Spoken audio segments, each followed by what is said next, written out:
بسم اللہ الرحمن الرحیم۔ دن اور رات کے فرشتے۔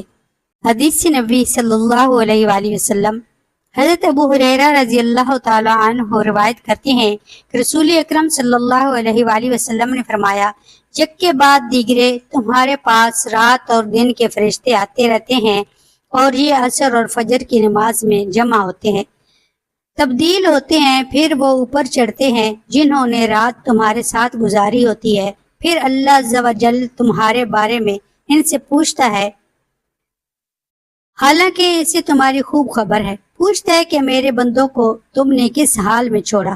وہ کہتے ہیں کہ ہم نے انہیں اس حال میں چھوڑا کہ وہ نماز پڑھ رہے تھے، اور جب ان کے پاس گئے تھے تب بھی وہ نماز پڑھ رہے تھے۔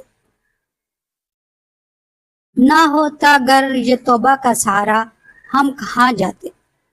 حضرت ابو ہریرہ رضی اللہ تعالی عنہ سے روایت ہے کہ میں نے نبی کریم صلی اللہ علیہ وآلہ وسلم سے سنا کہ کسی بندے نے گناہ کیا، پھر عرض کیا، اے میرے رب، میں نے گناہ کیا، تو میرے گناہ کو معاف فرما دے۔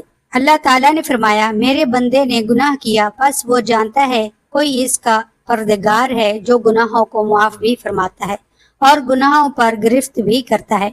میں نے اپنے بندے کو بخش دیا، پھر جب تک اللہ کو منظور ہوا وہ بندہ ٹھہرا رہا، پھر دوبارہ گناہ کر بیٹھتا ہے تو عرض کیا، اے میرے رب، میں نے گناہ کیا، تو میرے گناہ کو معاف فرما دے۔ اللہ تعالیٰ نے فرمایا، میرے بندے نے گناہ کیا، پس وہ جانتا ہے کوئی اس کا پروردگار ہے جو گناہوں کو معاف بھی فرماتا ہے اور گناہوں پر گرفت بھی کرتا ہے۔ میں نے اپنے بندے کو بخش دیا، پھر جب تک اللہ کو منظور ہوا وہ بندہ ٹھہرا رہا، پھر گناہ کر بیٹھتا ہے تو عرض کرتا ہے، اے میرے رب، میں نے گناہ کیا، تو میرے گناہ کو معاف فرما دے۔